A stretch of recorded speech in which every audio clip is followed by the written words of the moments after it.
No vídeo de hoje a gente vai falar como você pode ajudar o seu filho a falar em público sem traumas e o melhor, com confiança. Isso mesmo, a gente vê aí milhares de pesquisas que apontam que as pessoas morrem de medo de falar em público. Você é uma dessas pessoas? Só de pensar em falar em público já entra em pânico? Mas você quer isso para o seu filho? Sim? Não? Não, né? Quem quer, né? Esse pânico de garganta seca, suar frio, só de pensar na possibilidade de ter que expor uma ideia, uma opinião, não é verdade? Então, se eu te disser que quanto antes você incentivar essa habilidade da comunicação na criança, melhor ela fica, você vem comigo? Então, vamos lá! A questão da comunicação na criança é uma habilidade que ela pode ser incentivada desde muito cedo. Desde bebê a gente pode estimular a comunicação nos nossos pequenos. Esse aprendizado acontece em casa. Mas qual que é a melhor maneira e a maneira mais eficaz de um pai encorajar boas habilidades de comunicação no seu filho? Eu acredito que tudo deve ser feito da forma mais natural possível. A gente tem que realmente incorporar algumas situações no nosso cotidiano para incentivar a criança o quê? A verbalizar as suas emoções, dar esse empoderamento da comunicação. Sabe aquela coisa de, não, ele tem vergonha? Não, ele não tem vergonha. Vamos estimular essa criançada a falar. Vamos lá? Então, de que forma eu faço isso? Primeiro, com a escuta ativa. Vamos ouvir, compreender os nossos pequenos. Experimente criar perguntas para obter o máximo de informações possíveis do dia a dia dele. Por exemplo, a gente costuma fazer o que quando a criança volta da escola? E aí, filhinho, como foi a escola? Foi legal? A resposta sempre é monossilábica? Sim, não e para por aí. Eu tenho grupos de mães, né, da escola e a maioria comenta lá. E não adianta eu perguntar nada disso pro Pedro, pro Arthur, pro Michel. Não adianta porque eles não me falam nada, não me contam nada que acontece na escola. A menina ainda conta um pouquinho mais. É sempre essa conversa, não é verdade? Agora, se eu te disser que ao invés da gente perguntar e a escola foi legal, como a gente sempre faz, a gente perguntar de outra maneira. Valentina, Matheus, me conta o que foi mais incrível hoje na escola. A aula de inglês, a aula de história, teve alguma coisa diferente? A professora fez algum exercício que você gostou bastante? Né? Incentiva, puxa realmente, para que eles possam contar e voltar naquele momento que eles tiveram a aula e descrever para você. Tem dias que vão ser incríveis, né? Que vão ter coisas muito legais para contar. Mas tem dias também que não são tão incríveis assim e a gente também tem que estimular o quê? Principalmente ele verbalizar aquilo que incomoda, aquilo que não é legal. Tem um livro muito legal que eu super indico para todos os pais e mães que chama Dias de Mel, Dias de Limão. Porque a vida é assim, né? A gente tem dias incríveis, que são os dias de mel, e tem dias que não são tão legais, que são os dias de limão. Para que a gente aprenda a fazer desses dias de limão uma limonada, quem sabe.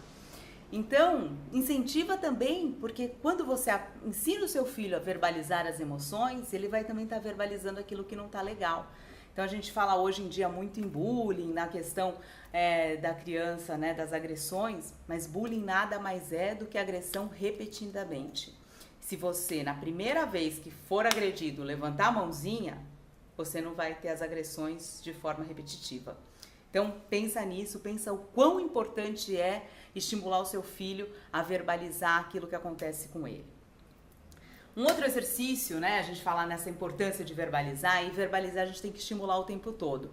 Um exercício que eu faço muito com os meus e de forma mais natural possível, é um hábito que a maioria das pessoas não tem mais, falar ao telefone. Por que falar ao telefone, Fabi?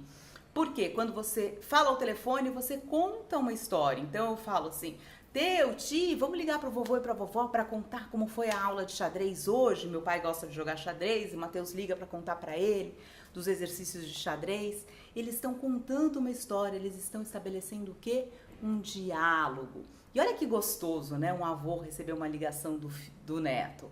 Então você tem aí, dois pontos positivos num exercício que pode fazer parte do hábito do dia a dia das casas. Vamos sair um pouquinho do WhatsApp, né?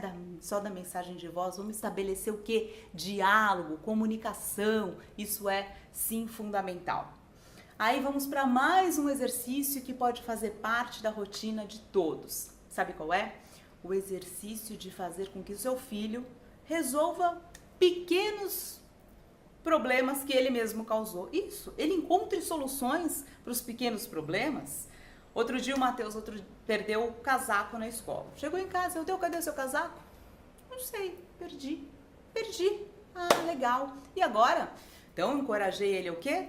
A ir em busca desse casaco sozinho, vamos resolver esse problema. Detetives do Prédio Azul sempre associa com o lúdico, que fica mais legal, não fica aquela coisa chata, ai, minha mãe, viu? Não vou, não sei o quê. Não abre para discussão, dá a missão para que ele realmente vá em busca. O casaco foi ele que perdeu, né? Mas o que tem a ver, Fabi, um casaco perdido com a comunicação? Presta atenção. Ele perdeu o casaco, ele ia ter que ir num Achados e Perdidos, num lugar que ele nunca vai, falar com uma pessoa que ele nunca falou. Então ele vai conhecer uma pessoa, vai ter que contar uma história para a pessoa para tentar localizar o casaco dele, que ele vai ter que descrever. Olha quantas ações de comunicação ele fez. O conhecer, né? Vencer ali a timidez. Toda criança tem, né? Aquela certa timidez quando não conhece uma pessoa. Explicar que ele perdeu o casaco, qual foi a circunstância que ele perdeu e tentar localizar. Então, vê aí quantos ganhos ele. E aí você pode se perguntar assim, mas Fabi, ele é muito pequenininho ainda para eu querer estimular a comunicação nele, eu nem sei o que ele vai ser quando crescer. Não importa qual a profissão que você vai seguir quando crescer. Comunicação, ela faz parte da vida do ser humano. Você só tem ganhos quando você se comunica bem, você verbaliza suas emoções. Na infância, a criança tem o ganho de realmente se socializar melhor, ter a capacidade realmente de expor as suas emoções, verbalizar as suas emoções diante de conflitos. Na fase da adolescência, onde que esse adolescente já se retrai, ele já cresceu uma criança comunicativa. Então ele vai ter menos dificuldade, vai ficar menos no casulo do que aquele que não foi incentivado. E aí, na fase adulta, na fase jovem, para o mercado de trabalho, a comunicação é uma habilidade fundamental. Então a gente, né, que vai em busca de inglês, tecnologia, mandarim, tudo que possa realmente criar um profissional do futuro. Às vezes a gente não pensa na característica que é primordial na hora que o recrutador vai contratar uma pessoa, a comunicação. Por que a comunicação? Porque a comunicação, ela faz a diferença na hora que o recrutador está escolhendo entre um candidato X e um candidato Y. O que sabe se comunicar bem é esse que vai ficar com a vaga. Então, pense nisso, estimule o seu filho a ser um comunicador das emoções dele, um comunicador da vida. Um beijo, qualquer dúvida me manda que eu vou ter o maior prazer em responder. Até mais!